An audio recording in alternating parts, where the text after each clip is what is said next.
အားလုံးမင်္ဂလာပါဒုနန်တို့ကကြိုဆိုပါရစေဒီနေ့မှာတော့ကျွန်တော် Photoshop မှာပါဝင်တဲ့အ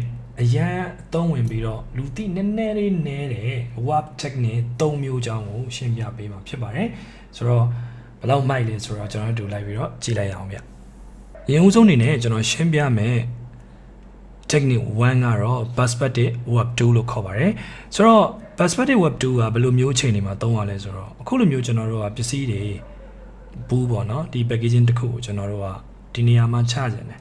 အောက်မှာရလာတဲ့ပုံနဲ့ကျွန်တော်တို့ရှိနေတဲ့ perspective ကလုံးဝတလွဲဖြစ်နေရပေါ့နော်ဆိုတော့အဲ့လိုအချိန်တွေမျိုးမှာဆိုရင်ကျွန်တော်တို့က perspective warp 2ကိုသုံးပြီးတော့ဒီကောင်ကိုအောက်ကပုံရဲ့ perspective အတိုင်းမှန်သွားအောင်ကျွန်တော်တို့ပြန်ပြင်လို့ရပါတယ်ဆိုတော့ပြင်တဲ့အခါမှာကိုအနေနဲ့တော့ perspective သဘောတရားအခြေခံကိုတော့ကျွန်တော်နားလည်ထားဖို့လိုပါတယ်။ဘာလို့လဲဆိုတော့ကိုလက်နဲ့ကိုယ်တိုင်ပြင်ရတာဖြစ်တယ်။ဆိုတော့အဲ့ဒီအခြေအနေမှာ perspective ကိုကတလွဲကြီးလုပ်တယ်ဆိုရင်လွဲသွားနိုင်တယ်ပေါ့နော်။အဲ့တော့ perspective ကိုကျွန်တော်တို့ကမှန်ကန်စေချင်တာဖြစ်တဲ့အတွက်ကြောင့်အရင်ဦးဆုံးအနေနဲ့ကျွန်တော်တို့ကဒီပုံကိုပေါ့နော်။ဘာမှမလုပ်ခင် opacity နဲ့ငယ် short ထားလိုက်မယ်။ဘေးနဲ့ကျွန်တော်တို့ကဒီ perspective တွေကိုမမြင်မိမှာဆိုလို့ပေါ့နော်။နောက်တစ်ခုအနေနဲ့ကိုကလုံးဝမမားစေချင်ဘူးဆိုရင်ကျွန်တော်တို့ကအရင်ဦးဆုံး guideline လေးတွေအရင်ချလာလို့ရပါတယ်guideline အတွက်ကဟိုလိုမျိုးဒီလိုစောင်းနေတဲ့ guideline တွေက Photoshop မှာချဖို့မလွယ်တဲ့အတွက်ကြောင့်အရင်ဦးဆုံးကျွန်တော်ကမြင်းလေးတွေအရင်ဆွဲထားလိုက်မယ်ပေါ့နော်ဒါမှန်ကန်တဲ့ perspective ကိုရအောင်ဆိုပြီးတော့ကျွန်တော်ဒီကနေထိတ်ကနေဒီလို shift ဖိပြီးတော့မြင်းတစ်ချက်ဆွဲမယ်ဒီထိတ်ကနေကျွန်တော် shift ဖိပြီးမြင်းတစ်ချက်ဆွဲမယ်ဒီထိတ်ကနေကျွန်တော် shift ဖိပြီးတော့မြင်းတစ်ချက်ဆွဲမယ်ပြီးသွားရင်ဒီနောက်ကနေကျွန်တော် shift ဖိပြီးမြင်းတစ်ချက်ဆွဲမယ်ပြီးသွားရင်ဒီဘက်ထိတ်ကနေကျွန်တော်အောက်ဒီဘက်ကို shift ဖိပြီးတော့မြင်တစ်ချက်ဆွဲမယ်โอเคဒီကောင်အတွက်တော့ကျွန်တော်တီးတန့်လေးခေါ်လိုက်တာပို့ပြီးအဆင်ပြေမယ်เนาะ layer နောက်တစ်ခုခေါ်ထားတယ်ဒီဘက်ထိတ်ကနေဒီဘက်ထိတ် shift ဖိပြီးတော့တစ်ချက်ဆွဲမယ်ပြီးရင်ကျွန်တော်ဒီဘက်ထိတ်ကနေဒီဘက်ကို shift ဖိပြီးတော့မြင်တစ်ချက်ဆွဲမယ်โอเคနောက်ထပ် layer တစ်ခုခေါ်မယ်ဒီ base ဆောင်မြင် shift ဖိပြီးမြင်တစ်ချက်ဆွဲမယ်ဒီဘက်ကနေဒီဘက်ထိတ် shift ဖိပြီးမြင်တစ်ချက်ဆွဲမယ်โอเคဒါဆိုရင်ကျွန်တော်တို့ကအမှားယွင်းနဲနိုင်တယ်ပေါ့နော်ကိုလှုပ်တဲ့အခါမှာဒီမြင်းတွေကိုကျွန်တော်တို့ကအပေါ်ကိုဆွဲတင်သွားလိုက်မယ်ဒါဆိုရင်ကိုလှုပ်တဲ့ perspective လွဲဖို့ရာခိုင်နှုန်းနည်းတယ်ပေါ့နော်ကိုမျက်မှန်းနဲ့လှုပ်နေရတဲ့စာရင်သူအောက်မှာရှိနေတဲ့သွားနေတဲ့အရာအတိုင်းကျွန်တော်တို့ကပြန်ချိန်ရတာပေါ့နော်ဒါတွေကတော့ပြောရရင်ဒါအကျန်းပုံစံမျိုးကျွန်တော်လှုပ်ထားတာဆိုတော့နော်ပြီးမှလို့တို့ကျွန်တော်တို့ပြန်ညှိတာပေါ့ဒါလေး၃ခုကိုကျွန်တော် group ထဲထည့်ပြီးတော့ခဏလေး opacity short ပြီးတော့မြင်အောင်လောက်ပဲကျွန်တော်ထားရမယ်ဆိုတော့အောက်မှာရှိတဲ့ကျွန်တော်ပုံကို opacity ခဏပြန်တင်မယ် okay စပြီးကျွန်တော်တို့ချိန်ရအောင်အဲ့တော့ကိုလုံးမဲ့ file ကိုကျွန်တော်တို့ပြန်ပြီးတော့ပြင်ကျင်တယ်ပေါ့နော်ဒီဟာကိုပြန်ပြင်ကျင်တယ်ဆိုရင်ကျွန်တော်လိုမျိုးအခုကျွန်တော်ပြထားသလိုမျိုးပေါ့ smart object file ဖြစ်နေထားတာတော့ကောင်းပါတယ်အဲ့တော့ကျွန်တော်အခုစပြီးတော့ perspective warp 2ကိုသုံးပြပါမယ်အရင်ဦးဆုံးအနေနဲ့ကျွန်တော်အကြည့်လေးပေါက်ထားရဲဆိုတာနောက်ဘက်က line တွေပါတယ်ကျွန်တော်မြင်အောင်ဖြစ်ပါတယ်ဆိုတော့ပြီးတော့မှကျွန်တော် opacity ကပြန်တင်လိုက်လို့ရတယ်ပေါ့နော်ဆိုတော့ဒီမှာ edit ထဲကိုကျွန်တော်ဝင်လိုက်မယ် perspective warp 2ဆိုတာရှိပါတယ်ဒီကောင်ကိုကျွန်တော်သုံးမယ်စပြီးတော့ကျွန်တော် perspective warp 2ကိုသုံးပြီဆိုတာ ਨੇ ကိုကဒီလိုအကွက်တွေအရင်ချရပါတယ်ပြီးွားရင်ကိုအခုစောင်းနေတဲ့ perspective အတိုင်းကိုကျွန်တော်တို့ကလိုက်ပြီးတော့ဒါလေးတွေကိုရွှေ့ပေးရပါတယ်ဒါဆိုရင်တစ်ဖက်ပြီးပါပြီပြီးရင်အပေါ်ဘက်ကျွန်တော်တို့ဆွဲလိုက်မယ်ကိုလိုသလိုဒါတွေကိုကျွန်တော်တို့ကထိတ်ကနေကင်ပြီးတော့ကျွန်တော်တို့ကပြန်သွားလို့ရတယ်သူ့နေရာနဲ့သူရောက်ပြီဆိုတော့သူဘက်ကနေပြေးကတ်သွားမယ်နော်ဒီဘက်အတွက်ကဒါဆိုရင်စင်ပြေပြီးပြီးရင်ဒီဘက် down ကနေစဆွဲမယ်မြင်းပေါ်ရောက်သွားရင်သူဘက်ကနေပြေးကတ်သွားမယ်ဒီအောက်ဘက်ရောက်တဲ့အချိန်မှာသူ့လိုပြေးကတ်သွားမယ်ဒီဟာလည်း okay သွားပြီကြဒါဆိုရင်အားလုံးကျွန်တော်တို့ကဘက်၃ဘက်လုံးကညီသွားပြီဖြစ်ပါတယ်ညီသွားပြီဆိုရင်ကျွန်တော်ဒီကောင်ကိုစပြီးတော့double click ကျွန်တော်နှိပ်လိုက်မယ်ပေါ့နော်ပြီးရင် warp ကိုကျွန်တော်သုံးမယ်ဆိုတော့အားလုံး၄ရောက်ချပြီးသွားတဲ့အချိန်မှာကျွန်တော် warp လေးကိုရွေးလိုက်မယ်ရွေးပြီးဆိုတာနဲ့ကျွန်တော်စပြီးတော့အခုရွှေ့ပါမယ်ဆိုတော့အောက်မှာကျွန်တော်အရာလေးချထားတယ်အဲ့ဒီအရာအတိုင်းကျွန်တော်စပြီးတော့ဒီမြင်းပေါ့နော်ဒီအောက်ခြေကတော့သူ့ရဲ့အောက်ခြေသွားတဲ့အတိုင်းကျွန်တော်တို့ကချမယ်ဒီမှာလည်းအောက်ခြေသွားတဲ့အတိုင်းချမယ်ပေါ်ဘက်ကိုကျွန်တော်တက်တဲ့လေးတက်လာတဲ့အတွက်တက်တဲ့မြင်အတိုင်းပဲကျွန်တော်သွားမယ်။ Okay ဒီနေရာမှာဒီဘက်မှာပြန်ချမယ်။ဆိုတော့ဒီကောင်မြင်ကိုတက်နေအောင်ထားမယ်။ပြီးတော့ဒီဘက်မှာကျတော့သူ့ရဲ့သွားတဲ့အတိုင်းကျွန်တော်စပြီးတော့စောင်းမယ် ချိန်ရတာက perspective သူကတခါတည်းလိုက်ပါလာတာဖြစ်တဲ့အတွက်ကြောင့်နည်းနည်းတော့လက်ဝင်လိမ့်မယ်ပေါ့နော်နည်းနည်းတော့လက်ဝင်လိမ့်မယ်နောက်ဆုံးပြီးသွားရင်တော့ကိုလိုချင်တဲ့ perspective အတိုင်းထွက်လာပါလိမ့်မယ်ဆိုတော့ကျွန်တော်ဘူးရဲ့ perspective တိုင်းမှန်အောင်ညီအောင်ကျွန်တော်လိုက်ပြီးတော့ချိန်နေရပေါ့နော်ဆိုတော့ဒီပေးဆိုရင်ဒါမျိုး okay ဆိုတော့တခုခုမှာရွေးရှိရဲဆိုလဲပြီးတော့မှကျွန်တော်တို့က smart object file လောက်ထားတာဖြစ်တဲ့အတွက်ကြောင့်ပြီးတော့မှ double click နှိပ်ပြီးတော့ပြန်ညှိလို့ရတယ်ပေါ့နော် okay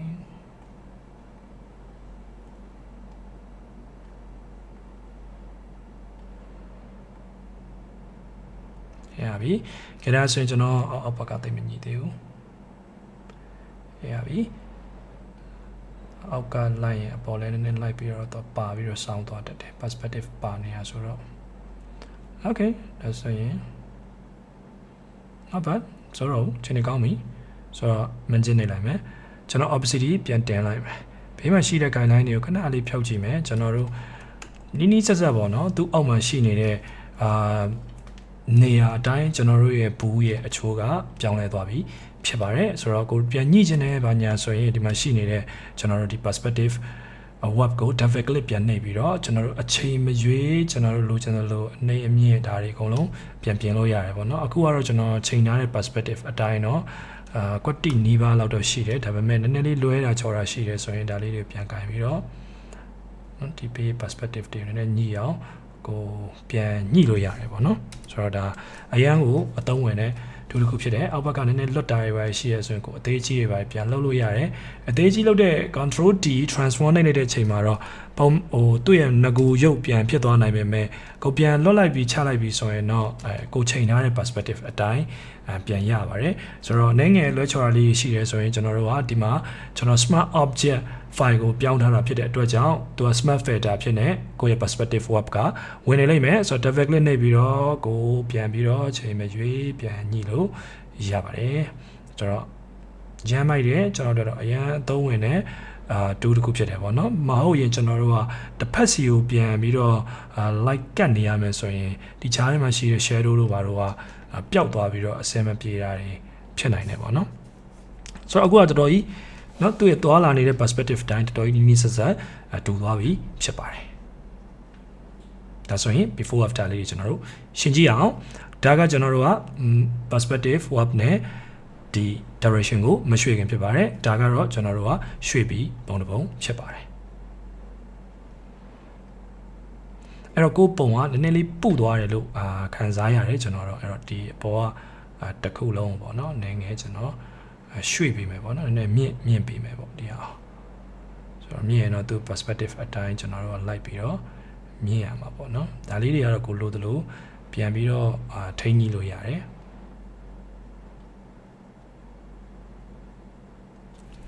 โอเค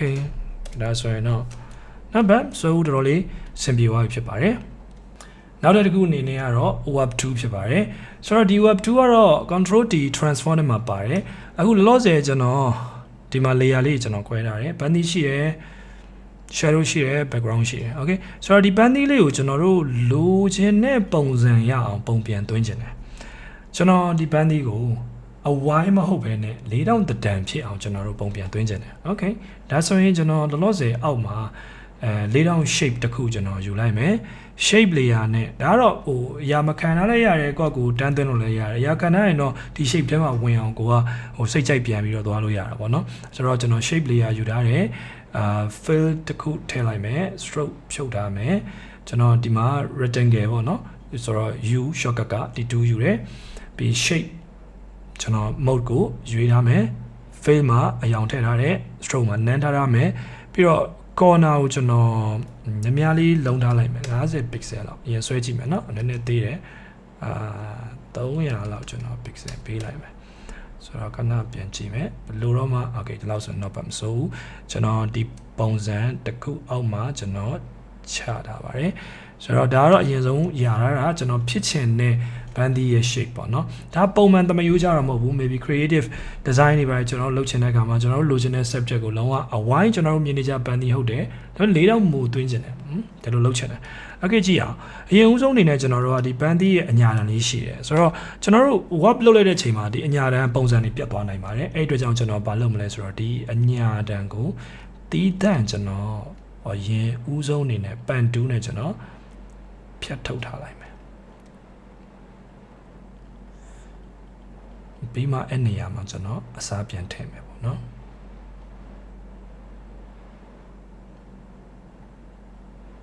Okay ဆိုတော့ကျွန်တော်ဒီကောင်ကိုမှတ်လိုက်မယ် selection ပေးလိုက်မယ်ပြီးတော့ feather အနည်းငယ်ပဲပေးလိုက်မယ်ပြီးရင် control shift G နဲ့ကျွန်တော်ဖောက်ထုတ်လိုက်မယ်ဆိုတော့အောက်မှာရှိတဲ့ဟာဒီတိုင်းပဲထားမယ်ပေါ့နော်ဆိုတော့စပါပြီအဲကျွန်တော်အရင်ဦးဆုံးအနေနဲ့ကျွန်တော်တို့ကဒီလိုမျိုး layer ခွဲလိုက်တယ်ဒါလေးကအပေါ်ကအညာတန်ဖြစ်တယ်ဒါကပန်းသီးဖြစ်တယ်ဆိုတော့ခွဲထုတ်လိုက်ပြီခွဲထုတ်ပြီးွားပြီဆိုတာနဲ့ကျွန်တော်ဒီကောင်ကို control D နဲ့ control T transform ပေါ့နော် transform ကျွန်တော်လုပ်လိုက်မယ်ပြီးရင် right click နှိပ်မယ် WARP warp ဆိုတာတခုရှိပါတယ်ဆိုတော့ဒီကောင်ကျွန်တော်ယူလိုက်မယ်ယူလိုက်ပြီဆိုရင်ဒီလိုမျိုး grid ပုံစံလေးပေါ်လာလိမ့်မယ်ဒါဆိုရင်စပြီးကျွန်တော်ပုံသွင်းလို့ရပါပြီအခုကျွန်တော်ဒီကောင်ကိုဒီလိုမျိုးနဲ့ပြားခြင်းနဲ့ကင်ပြီးတော့ဒီကနေယူပြီးတော့ဆွဲသွားရုံပဲကိုဖြစ်ချင်တဲ့ပုံစံကိုဘယ်တောင်ဇွန်းတွေကိုထွက်စေချင်လဲထွက်စေချင်တဲ့နန်းတွေကိုကျွန်တော်တို့အပေါ်ဘက်ကိုဆွဲတင်ကြော်ထွက်လာတဲ့ဟာတွေကိုအောက်ကိုကျွန်တော်တို့ကပြန်ချကိုဖြစ်ချင်တဲ့ပုံစံကိုကျွန်တော်တို့ကရှုံတုံးတုံးလိုပဲသဘောထားပြီးတော့ဒီကောင်ကိုလိုချင်တဲ့ပုံစံ shape မရမချင်းကျွန်တော်တို့ကပုံသွင်းသွားလို့ရပါတယ်ဆိုတော့အရန်မိုက်တဲ့တူတစ်ခုဖြစ်ပါတယ်အဲ့တော့ထိတ်တီကိုကျွန်တော်ဖောင်းချင်တယ်ပြီးတော့မှထိတ်ကနေကင်ပြီးဖိချမယ်အဲ့တော့ handle ကတော့နည်းနည်းလေးကိုသွင်းချင်တဲ့ပုံစံဖြစ်အောင် handle တွေကိုထိန်းချုပ်တတ်ဖို့ကတော့အလေးချင်းတော့လိုမယ်ပေါ့နော်ဆိုတော့များပုံသွင်းကြည့်များလောက်ကြည့်တဲ့အခါကျရင်ဒီပုံသွင်းတက်လာလိမ့်မယ်ပေါ့နော်ဆိုတော့စစချင်းမှာတော့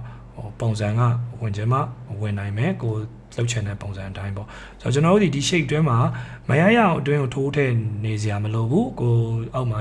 တွင်းနေတဲ့ shape ထဲမှာပေါ့နော်အကိုဖြစ်ချင်တဲ့ပုံစံက4000တရံဖြစ်ချင်တယ်ဆိုရင်ဒါဆို4000တရံဖြစ်သွားပြီဆိုတော့Okay စင်ပြေပြီဆိုတော့ enter နေလိုက်မယ်ဒါဆိုကျွန်တော်အောက်က shape ကြီးမလိုတော့ဘူးဖြတ်လိုက်တော့မယ်အမှန်ကတော့စကတည်းကကိုကဒီ shape တွေပါမလိုအပ်ဘူးဆိုလဲထည့်စရာမလိုဘူးဒါပေမဲ့ကျွန်တော်တို့ပို့ပြီးတော့စနစ်ကျပြီးတော့ပို့ပြီးတော့ဟာလာချိုးလေးနဲ့ညီအောင်ဆိုပြီးတော့ကျွန်တော်ဟိုမှာအောက်က4000လေးကိုကျွန်တော်ယူလိုက်တယ် Okay ဒါဆိုရင်4000တရံဗန်ဒီဖြစ်သွားပြီပြီးတော့ကျွန်တော်တို့ကဒီအညာတန်ရှိမယ်ဒီညာတန်ပြန်ယူမယ်ဒီညာပြန်ကတ်မယ်ဆိုတော့ဘာကြောင့်ဒါကိုခွဲထုတ်လိုက်လဲဆိုတော့မခွဲထုတ်လိုက်ရင်အညာတန်ကြီးကကျွန်တော်တို့ပုံစံပြည့်ရင်းသွားနိုင်တယ် distortion ဖြစ်သွားနိုင်တယ်အဲ့အတွက်ကြောင့်ကျွန်တော်တို့ကအညာတန်ကိုအရင်ဖြတ်ယူလိုက်တယ်ပြီးတော့လိုတဲ့ဒီနန်းတွေကပြန်ပြီးတော့ဖြည့်လိုက်လို့ရတယ်ပေါ့နော်ဆိုတော့ဒီနေရာကနေကျွန်တော်ယူမယ်နော်နည်းနည်းလေးကြောလေးမှဖြတ်ယူလိုက်မယ်လိုတဲ့နေရာလေးကျွန်တော်ဖြည့်ချင်အောင်နော် right click နှိပ်မယ် sorry ကျွန်တော် right click နှိပ်မယ် make selection လုပ်မယ် feather နည်းငယ်ပေးလိုက်မယ်တက်လောက်ပေးလိုက်မယ်ပြီးရင်ကျွန်တော်အဲ့နေရာလေးကိုဒီဘန်းသီးရဲ့နော်ဒီနေရာလေးကို control J နဲ့ပေါက်ထုတ်လိုက်မယ်ပြီးဘာမှလုပ်စရာမလိုပါဘူး control D warp လုပ်မယ်ပြီးရင်ဒီဘက်လိုတဲ့နေရာလေးလိုလေးဆွဲပြီးတော့တိုးလိုက်မယ်ဆိုရင်နော်သူလိုတဲ့နေရာလေးဖြည့်သွားပါလိမ့်မယ်ဆိုတော့ကျွန်တော်တို့အညာနဲ့ဒါကွယ်ထားတာပေါ့နော်အောက်မှာတော့သူပုံစံဖြစ်သွားတော့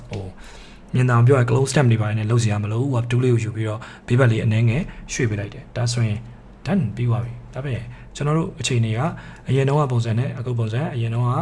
အဝိုင်းပန်းတီကျွန်တော်ပြမယ်ကျွန်တော်တို့ history ရဲ့တော့ကြည့်မယ်ဒါကsorry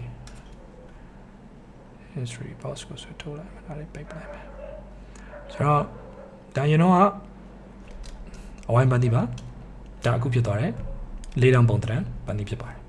နောက်ထပ်ကျွန်တော်ပြောမယ် warp 2ကတော့ရေးတဲ့သဘောကျစရာကောင်းတဲ့ warp 2တစ်ခုဖြစ်ပါတယ်အဲ့ဒါဘာလဲဆိုရင်ကျွန်တော်တို့ pop up warp ဖြစ်ပါတယ်ရုပ်သေးပုံစံလိုမျိုးကိုပုံကိုလိုချင်တဲ့အချိုးအစစ်အတိုင်းရုပ်သေးရုပ်တရုပ်လိုမျိုးပြန်ပြီးတော့လှုပ်ရှားလို့ရတဲ့ warp 2တစ်ခုဖြစ်ပါတယ်ကျွန်တော်စမ်းကြည့်အောင်ဗျအရင်ဦးဆုံးအနေနဲ့ကျွန်တော်လူပုံနဲ့ background layer နဲ့ကတော့တက်စီဖြစ်ဖို့လိုပါတယ်ကိုယ့်ရဲ့ပုံကိုpop up ရုပ်သေးလိုမျိုးချိုးချင်တဲ့ပုံကိုအရင်ဦးဆုံးကျွန်တော်တို့ကတက်ဖြတ်ထုတ်တာဖို့လုပ်မယ်ပေါ့နော်ဆိုတော့ပြီးသွားပြီဆိုတာနဲ့ကျွန်တော်တို့က edit ထဲသွားမယ်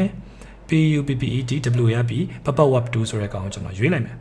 ဆိုတော့ရွေးလိုက်ပြီဆိုရင်သူ့မှာဒီလိုပိုလီအကွက်တွေထွက်လာပါလိမ့်မယ် ရန်ဖန်ရန်ခါအဲ့လိုပိုလီအကွက်တွေပျောက်နေရဆိုရင်ဒီမှာ show max ဆိုတဲ့ကောင်ကျွန်တော်တို့ off လုပ်ထားလို့ဖြစ်ပါတယ်ဒါလေးကို on ပေးလိုက်ပါအဲကြတော့မှကျွန်တော်မြင်ရတဲ့အခါမှာဘယ်လိုချိုးရမလဲဆိုတာပေါ်မှာဖြစ်ပါတယ်အဲ့တော့ तू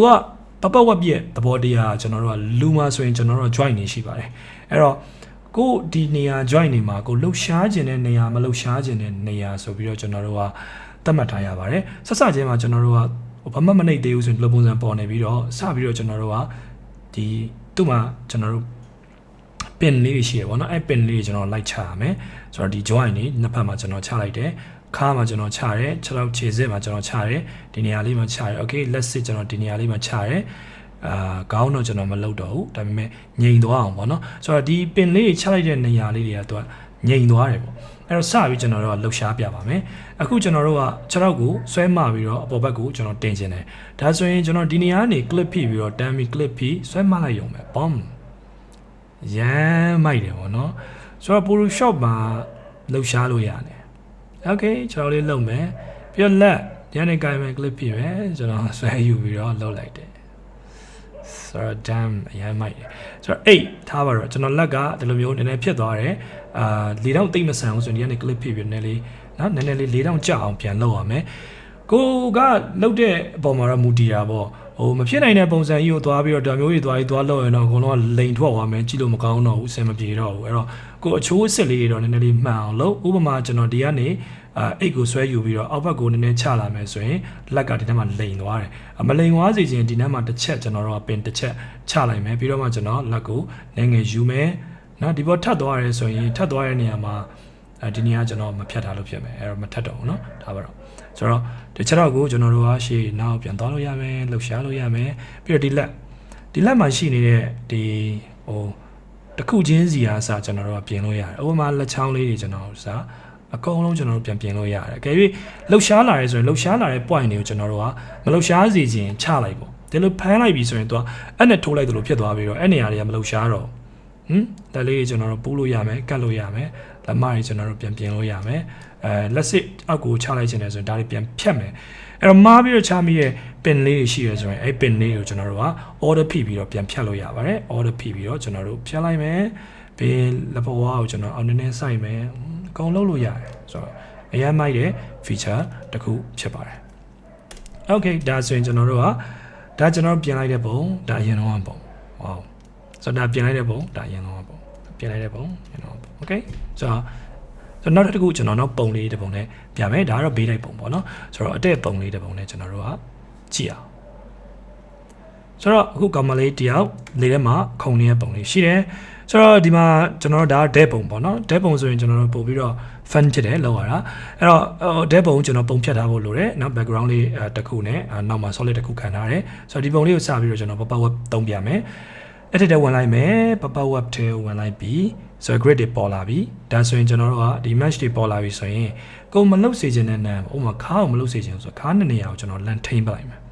ထိမ့်ပလိုက်ပြီဆိုရင်ကျွန်တော်အပေါ်ကဒီခန္ဓာကိုယ်လေးကိုကျွန်တော်ရမ်းပြမယ်ကြည့်နေဆိုတော့ရမ်းမိုက်တယ်ပေါ့နော်ကိုလိုချင်တယ်လို့ခါကိုရမ်းသွားလို့ရတယ်နော်ထားမှလည်းလုံမယ်လက်လေးတွေကျွန်တော်တို့အောက်ကိုကျွန်တော်တို့စိုက်လို့ရတယ်မတော်တနန်းနေတော့ဒါမျိုးကြီးတွေတော့ကျွန်တော်တို့လုပ်လို့တိတ်အဆင်မပြေဘူးပေါ့နော်ဆိုတော့နည်းနည်းလေးထိမ့်ပြီးတော့သူကနည်းနည်းလောက်ရတယ်လက်စစ်တွေပါတယ်ကျွန်တော်တို့အပေါ်ကိုတက်တက်သွားခြင်းနဲ့ဆိုရင်ဒါမျိုးလေးလုပ်လို့ရတယ်ချက်တော့လေးတွေကျွန်တော်တို့ပြန်ကတ်ခြင်းနဲ့ okay ဆိုတော့ဒါလေးကိုအပေါ်ကိုနည်းနည်းလန်လိုက်ခြင်းနဲ့ okay ဒါမျိုးတွေပေါ့နော်ဆိုတော့ဒီမှာခါနည်းနည်းလိန်သွားရဆိုရင်လည်းပြန်တက်ကိုလောက်တာအဆင်မပြေရင်တော့မပြေသလိုပဲသူကသွားနေမှာဆိုတော့ကိုကတော့နည်းနည်းလေးထိမ့်ညှိပြီးတော့လုပ်ပေးရတာပေါ့နော်ဆိုတော့ပုံစံမပြတ်သွားအောင်အရင်မဆိုးရွားအောင်လုပ်ပေးရတယ်ဆိုတော့ okay ဒါဆိုရင်ကျွန်တော်တို့ဒီလောက်ဆိုရင်မစိုးဘူးပေါ့နော်ရပြီ internet ဟမ် okay ဒါဆိုရင်ခုနကတော့ဒီလိုအချိန်တွေကနေပြီးတော့ဒီလိုအချိန်တွေလေးဖြစ်သွားတယ်လက်လေးပဲကျွန်တော်ပေါ်ထောင်းလာတယ်ချက်တော့လေးတွေပြန်ကောက်လို့ရတယ်ခါးလေးတွေကျွန်တော်တို့ပြန်ပြီးတော့ကိုင်းလို့ရတယ်okay အဲ့တော့ဒီဟာကကျွန်တော်တို့လူတွေမဟုတ်ဘူးပစ္စည်းရတွေကျွန်တော်တခြားသောဥပမာတန်တိုင်းတွေကိုကိုွေးခြင်းတဲ့ခါပဲဖြစ်ပေါ့နော်ကိုသုံးပြုမဲ့ကျွန်တော်တို့ကဓာတ်ပုံမှာတော့ဘယ်လိုပြောရမလဲအစစ်တွေလိုတာပေါ့နော်ဒီအစစ်လေးရှိရဆိုရင်သူ့အစစ်နေရာလေးကနေကျွန်တော်တို့ချိုးသွားရဆိုရင်တော့အရန်ကိုတရုပ်ပါပြီးတော့အဆင်ပြေတဲ့ပုံတစ်ပုံရရှိမှာဖြစ်ပါတယ်ဒါဆိုရင်တော့ Photoshop မှာပါဝင်တဲ့ Web 2 technique 3မျိုးအကြောင်းကိုရှင်းလင်းသွားပြီလို့ထင်ပါတယ်အားလုံးကျေးဇူးတင်ပါတယ်နောက်ထပ်ဗီဒီယိုတွေမှာပြန်တွေ့ပါမယ်ဗျ